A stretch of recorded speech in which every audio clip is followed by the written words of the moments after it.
Self-doubt can hold people back from reaching their full potential, whether in their careers, relationships, or personal growth. Confidence is a skill that can be developed.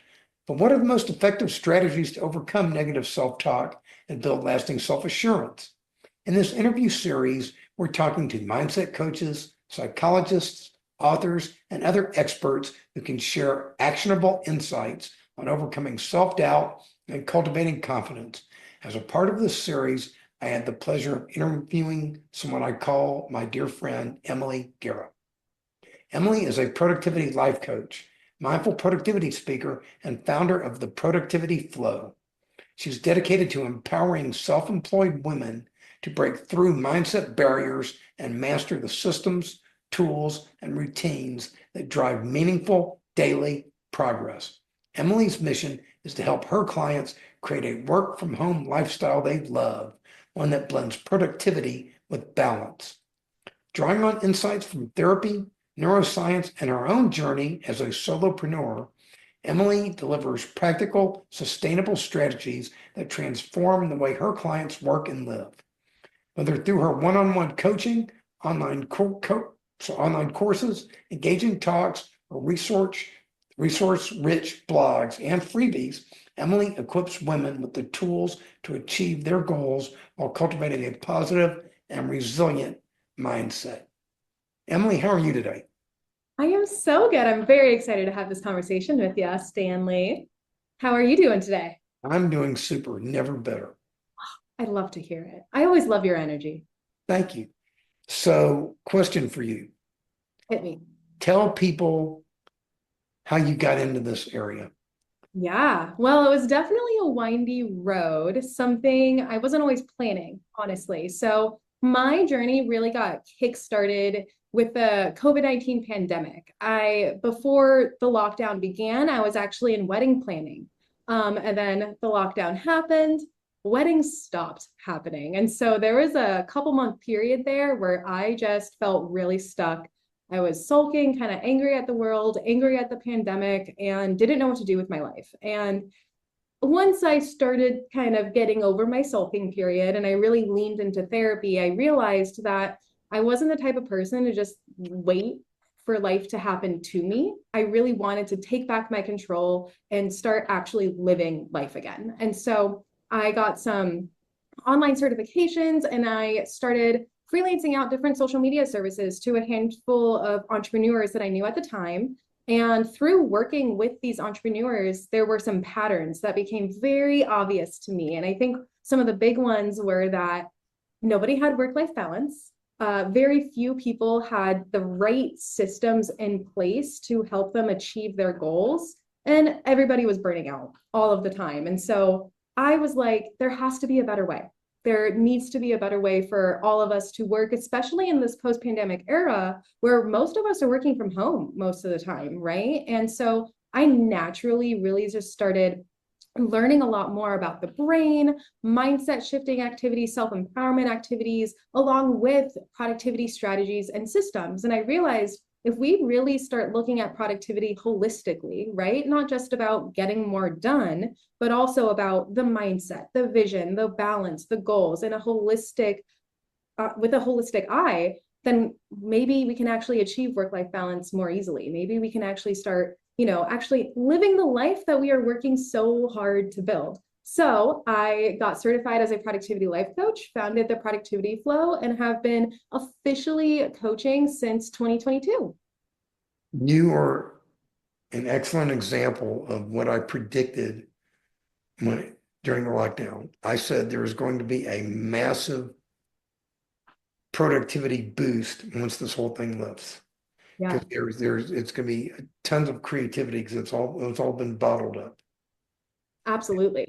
Right. And a lot of change in the way that we work. I think pre-pandemic, we were so used to waking up, getting in the car, commuting, right? Doing the 9 to 5, and then commuting back home. And so we had that separation of space, and balance was oddly a little bit easier to come by before the pandemic because that structure was there.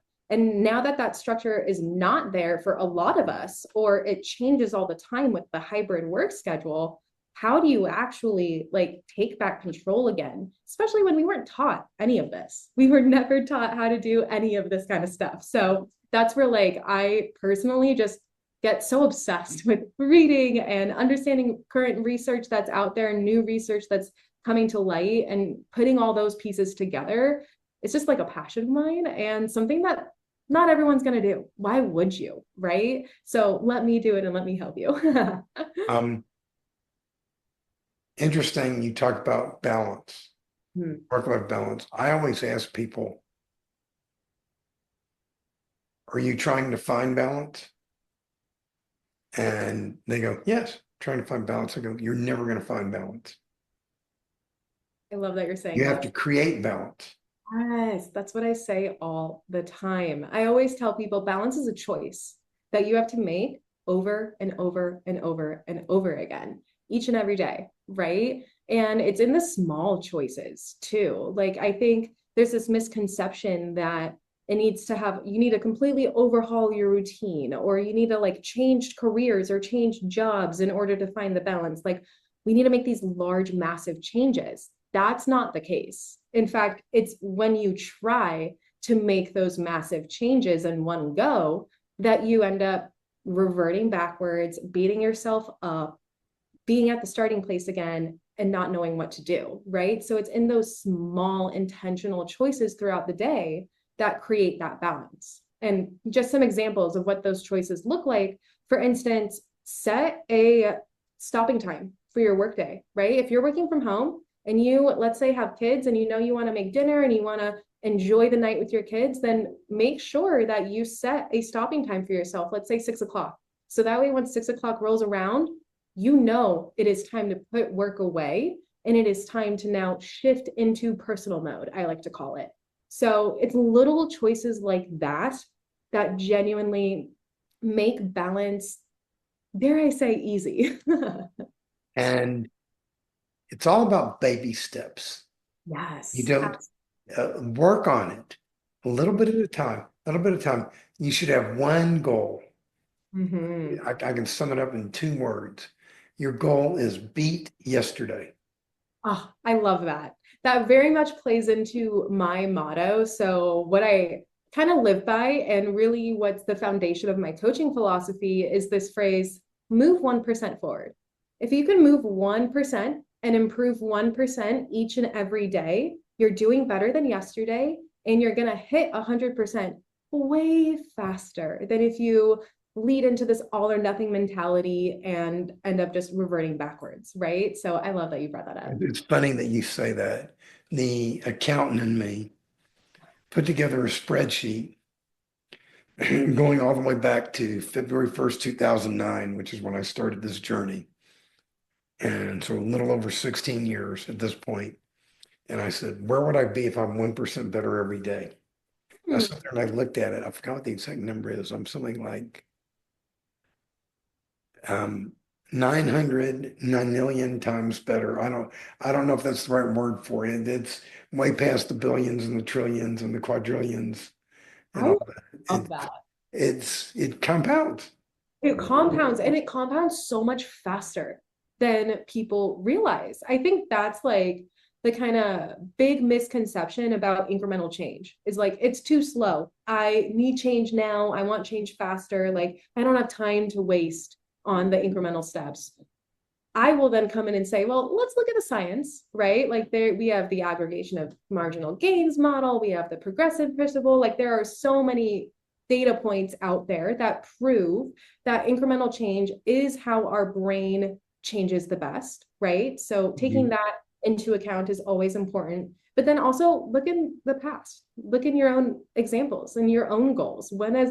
When have you done the kind of all or nothing mentality, tried to do something all, go into it, and then you gave up, right? I think all of us can think about our New Year's resolutions as a great example, right? We all set New Year's resolutions in January, and then we're committed, fully committed for maybe a week or two. But then because it was too much change, we were doing too much or trying to do too much, we end up giving up.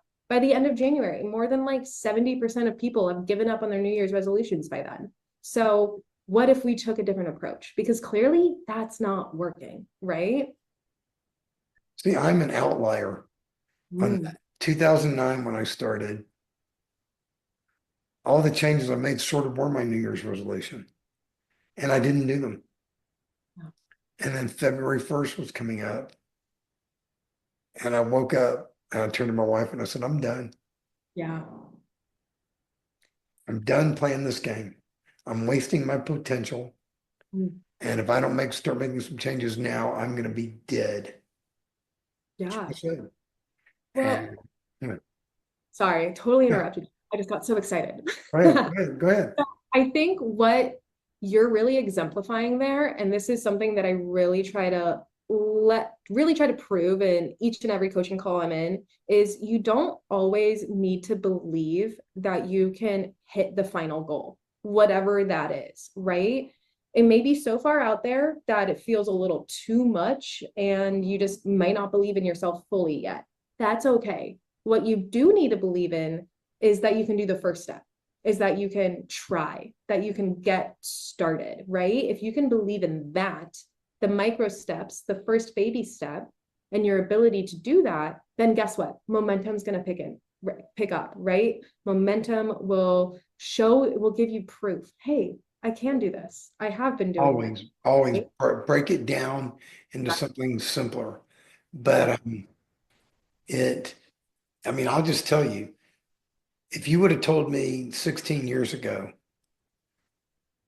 I would be doing the things I'm doing today. And I'm a pretty confident guy. I don't know if I'd have believed you. fair. It, That happened. and I'm not just talking about the weight loss, but I'm talking about just, I've become an athlete. Yeah, I've gone from being a couch potato to an athlete. yeah.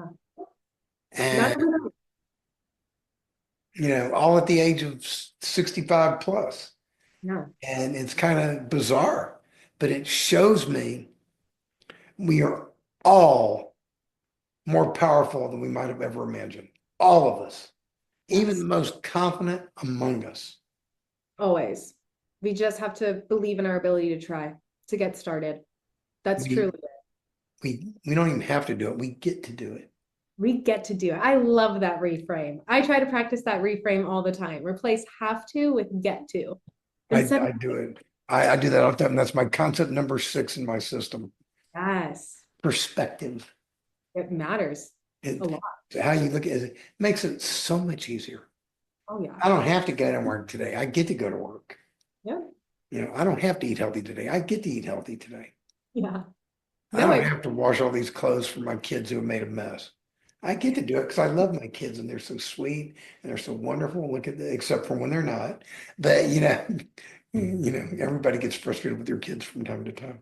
it's only human. It happens. No, But that reframe really, I think it's so important, especially considering where particularly America is at right now, right? Like I think we're still in this epidemic of loneliness. We are seeing the highest rates of depression, of obesity, of all of these things. And we have to kind of ask ourselves, like, why are we all so unhappy, right? Like, what are some things that we can do to not only, boost our balance, boost our productivity, boost our weight loss, all these other things, but really ultimately boost our happiness. And it really starts, Buddha always said, like, you get what you think, right? Like, it really does start with what's going on up here in between your two ears. And if you are thinking things like, oh, I don't know how to do that, I'll never be able to do that, and that's not in my repertoire, like, oh, I can't do that yet, then you're right. You're going to act like that because that's how you're thinking. But if you're thinking, like, I can try, maybe this will work out. What if it all works out? What if I actually enjoy it? Right? Like, you start flipping that perspective, doing hard things gets easier and you feel happier while doing it. And that boosts your motivation, boosts your momentum, and just like we were talking about earlier, compounds. it's all about trying. What is Yeah, it? Mel Robbins, who I know you love, she says confidence is the willingness to try. yes, right. And something I always say, which kind of taken out of that quote a little bit from Mel Robbins, is that confidence really only comes from action. You can't have too much confidence without doing the actions first, right? I think this big misconception that we have is that confidence and motivation are natural. They're supposed to be in us all of the time. And if we aren't feeling the motivation or the confidence, then something's wrong with us. Then we're not doing it right, or we're not doing it well enough, or whatever that self-limiting belief becomes. And I think that misconception, I would love to change, because that's just not how our brain works. Our brain needs action. It needs proof before the neurotransmitters and the chemicals that are confidence and motivation arise in our brain, right? Bringing back to the science, which is why I always love learning how the brain works. So that way we can understand things like this a little bit easier. This is a great conversation. As we go to wrap this up, is there anything you want to add? So yes, I would love to kind of recap with just one last big message that I always tell my clients too. Like we were talking about earlier, balance is a choice, right? And that choice is going to look different for everybody. So don't compare yourself to whatever anyone else is doing, because balance and productivity, they're personal. They're personal to you, to your mindset, your energy patterns, your thinking patterns, your schedule, your routine, your goals, your life. So don't compare yourself. Just do what is best for you. Move 1% forward each and every day. And I guarantee you, you will get to that goal. As I tell people, they go, do I have to do what you do? And I go, nope. The goal is not to create another Stanley. The goal is not to create another Emily. The goal is to create the best you in a way that works for you and that makes you happy. Period. End of story. Exactly. And we just help you, help give you the tools and help you figure it out for yourself. Yeah, And we're there for you. exactly. It's a self-empowerment journey, right? Journey being the key word. Is like, you're gonna have to experiment, figure out what that looks like for you, but don't give up, because each and every day, if you really can kind of push yourself just 1%, you will notice the benefits. You will notice the changes, and your motivation will naturally arise. It'll get easier over time, right? Getting started, always the toughest part. And remember, you're a human being. You are going to screw up. You are going to make mistakes. Stuff's gonna happen. Yeah, it's But inevitable. it's the whole point is to pick yourself up and to keep going. Fall down 7 times, get up 8. What Exactly. Emily's talking about is constant and never-ending improvement. Yeah. Incrementally over time. Yes, it's amazing what happens. It Thank you is. very much. Oh, thank you. I love this chat. It was a pleasure.